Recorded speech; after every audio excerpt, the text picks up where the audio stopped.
بسم الله الرحمن الرحيم. حلقة جديدة عن كأس العالم 2026. وصلنا لمحطة المجموعة الرابعة.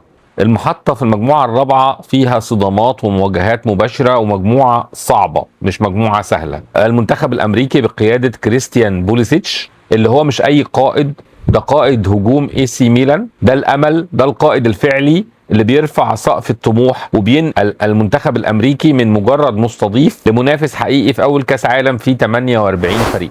امريكا مش لوحدها في مواجهه التاريخ، لكن الميرون برضه واقف ومستعد يقلب الترابيزه. الميرون مهندس هجوم نيوكاسل، هو العقل المدبر اللي بيحول صلابه باراجواي الدفاعيه المعهوده لانطلاقات هجوميه قاتله في ثواني. ومن اقصى القاره بيجي هاري سوتار مدافع ساوثهامبتون الاسترالي، مش بس حائط دفاعي صلب طوله بيقترب من المترين، عنده كمان سلاح هجومي خفي في الكرات الثابته.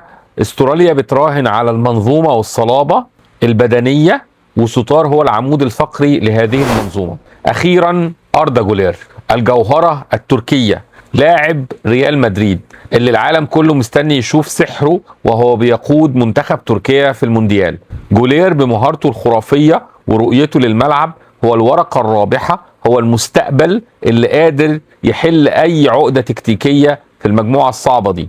4 منتخبات ب4 ثقافات كروية مختلفة، 4 أسلحة فتاكة. مين فيهم يقدر يصمد؟ مين فيهم يقدر يكسر التاني؟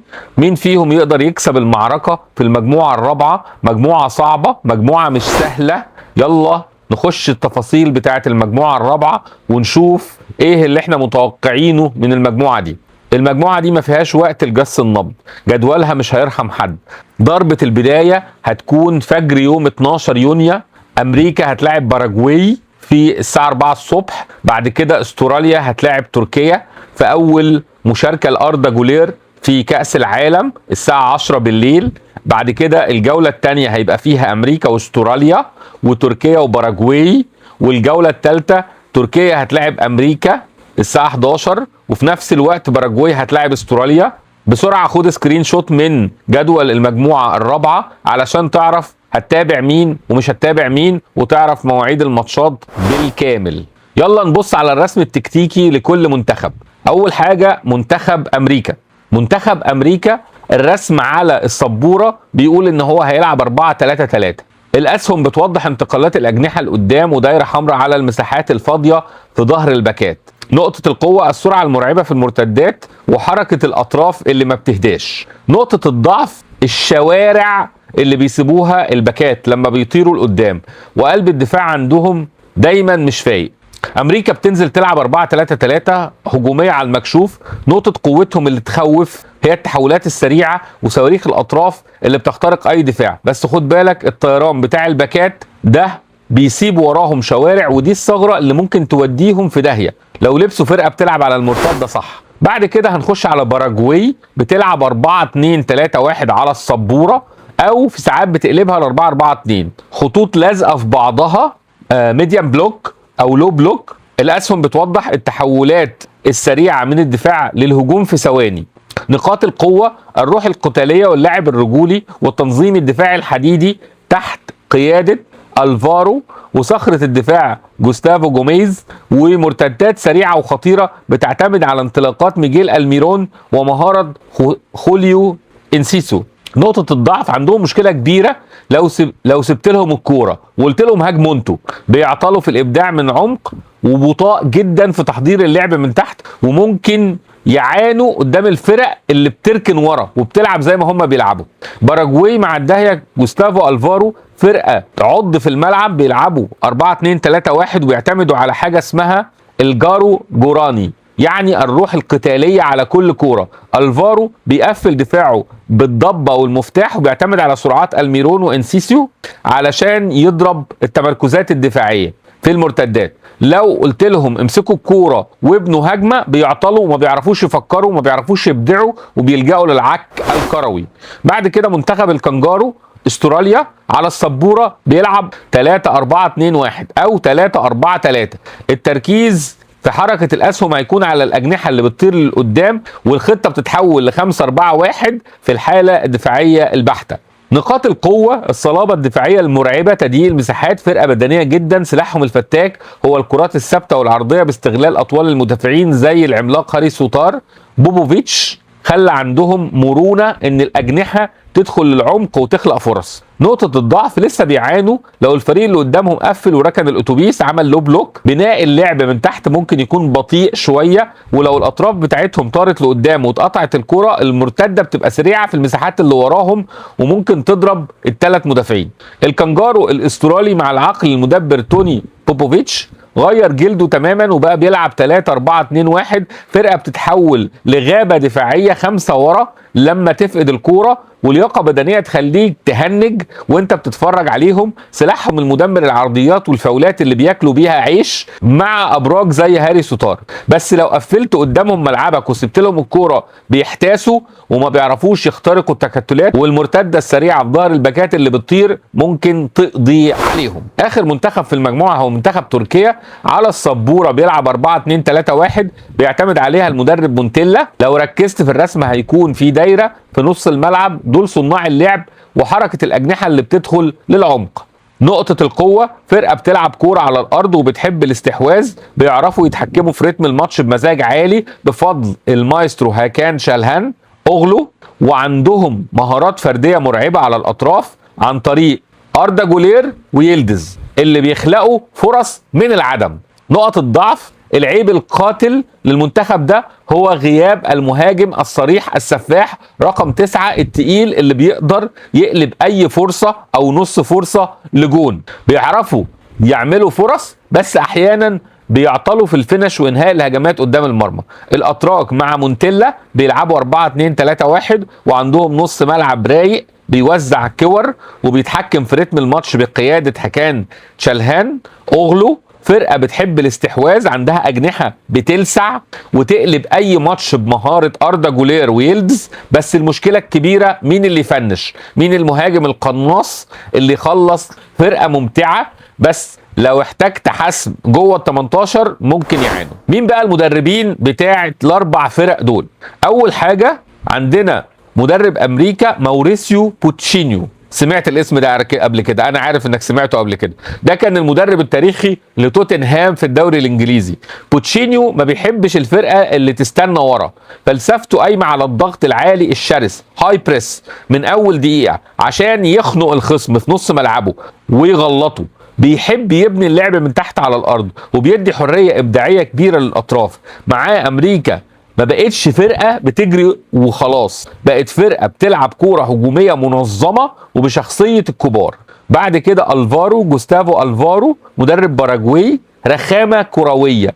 ألفارو ده أستاذ في ازاي يخلي الفرقة كابوس لأي منافس. فلسفته هي الواقعية البحتة، أقفل مساحاتي، أرص خطوطي قريبة من بعض، ألعب على الجرينتا الالتحامات البدنية، ما بيهموش الاستحواذ خالص، هدفه يخليك تزهق وتغلط، واول لما تقطع الكوره تلاقي 3 أو 4 طايرين في مرتده ورا خطوط الدفاع بتاعك عشان يخلص الماتش. بعد كده بوبوفيتش ده مدرب استراليا. بوبوفيتش مدرب براجماتي جدا بتاع نتائج بس، فلسفته بتبدا من الدفاع، لو ما استقبلش جون فانت اقرب للفوز. قلب طريقه استراليا ل3 ورا علشان يضمن صلابه دفاعيه ما تتكسرش. بيعتمد على التنظيم، تقفيل المساحات، اللعب على المضمون. سلاحه الاساسي اللي بيبني عليه خطته الهجوميه هو الكرات الثابته لاستغلال اطوال اللاعبين اللي عنده. اخر حد هو فونجينسو مونتيلا.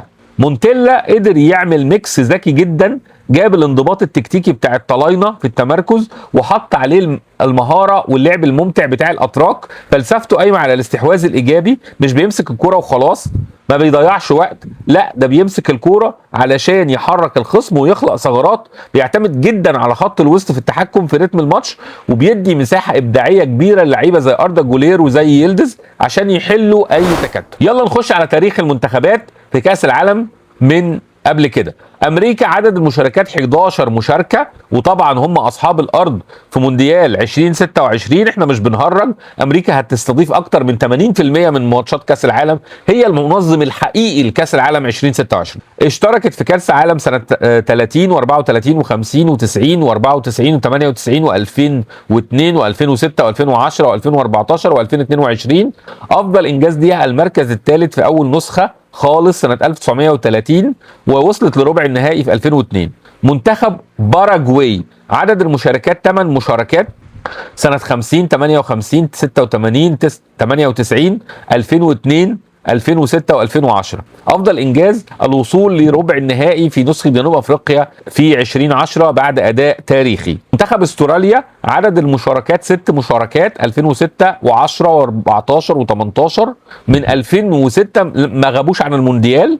افضل انجاز الوصول لدور ال 16 مرتين، الاولى مع فيدوكا ده كان في 2006 والثانيه نسخه قطر 2022.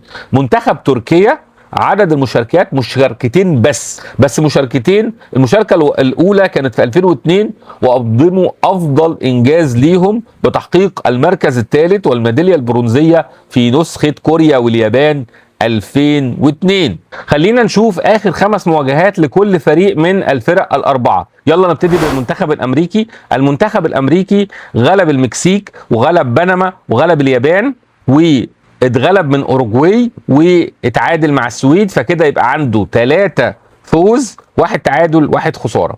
بعد كده منتخب باراجواي اتغلب من كولومبيا واتغلب من الارجنتين، وبعد كده كسب بيرو وكسب بوليفيا واتعادل مع فنزويلا، ف2 فوز 2 خساره 1 تعادل. بعد كده المنتخب التركي اتغلب من المانيا واتغلب من المجر، كسب هولندا وكسب التشيك واتعادل مع النرويج، 2 فوز 2 هزيمه 1 تعادل. بعد كده استراليا اتعادلت مع كوريا الجنوبيه واتعادلت مع ايران، غلبت السعوديه وغلبت الصين واتغلبت من اليابان، فكده يبقى فيه 2 فوز و2 تعادل و1 هزيمه. دايما انت شايف كده النتائج في اخر 5 مواجهات لهذه المنتخبات هي نتائج قريبه جدا من بعضها، وده يديك احتماليه ان هذه الفرق تواجه بعضها في كاس العالم. ما تقدرش تتوقع مين اللي هيلعب ماتش حلو. في فرقتين بيلعبوا كوره مفتوحه وفي فرقتين بيلعبوا كوره مغلقه، كوره سخيفه، اجلي فوتبول، اللي هي الكره الدفاعيه. هنشوف في كاس العالم مين الفرقتين اللي ممكن يوصلوا لدور 32، وهل المجموعه دي هيكون فيها احسن توالت ولا مش هيكون فيها احسن توالت. قولوا لنا في التعليقات انتوا توقعاتكم ايه لهذه المجموعه الصعبه. هذه المجموعه مجموعه صعبه يا جماعه، دي مش مجموعه سهله. نتيجة ان احنا عايزين نتفرج على ماتشات في المجموعة دي، فانا ارشح لكم مباراتين تتفرجوا عليهم في المجموعة دي. المباراة الاولى هي مباراة الولايات المتحدة بتلاعب باراجواي، وده ماتش الافتتاح في المجموعة. اتفرج على ماتش الافتتاح في المجموعة وشوف امريكا هتعمل ايه مع باراجواي. فرقتين عكس بعض، امريكا الفرقة اللي بتلعب لعب مفتوح مع بوتشينيو، و باراجواي اللي بتلعب مع الفارو لعب مقفول جدا جدا جدا. الماتش ده ضربة البداية للمجموعة، ده حتة من التاريخ وريحة النسخ الكلاسيكية، لأن الفرقتين ليهم ماضي كبير وتواجهوا قبل كده في دور المجموعات في أول نسخة في كأس العالم سنة 1930. ده صدام حرفي بين النار والمية، ضغط بوتشينيو الشرس واللعب المفتوح قدام الرخامة والجرينتا اللاتينية بتاعة جوستافو الفارو. ماتش هيوريك صاحبة الأرض جاية تعمل إيه في كأس العالم. الماتش الثاني هو ماتش أمريكا وتركيا، ده فرقتين بيلعبوا كرة حلوة قصاد بعض، ماتش تكسير عظم، سهرة كروية دسمة بين أكتر فرقتين في المجموعة دي بيلعبوا كرة هجومية، خناقة تكتيكية من العيار التقيل بين المدرسة الإيطالية متمثلة في مونتيلا والمدرسة الأرجنتينية مدرسة الضغط العالي متمثلة في بوتشينيو. ده الماتش اللي بنسبة كبيرة هيحدد متصدر المجموعة، وهيكون فيه لعب جميل تتفرج عليه في كأس العالم. خلي بالك ماتشات زي استراليا وباراجواي سيبك منها، ماتشات زي استراليا بتلعب امريكا او استراليا بتلعب تركيا، دي فرق بدنيه ومش هتديك المتعه اللي انت محتاج ان انت تشوفها في كاس العالم. ان شاء الله نشوفكم على خير في الحلقه الجديده مع كاس العالم 2026. ان شاء الله هنخش على المجموعه الخامسه. شكرا ليكم، سلام عليكم.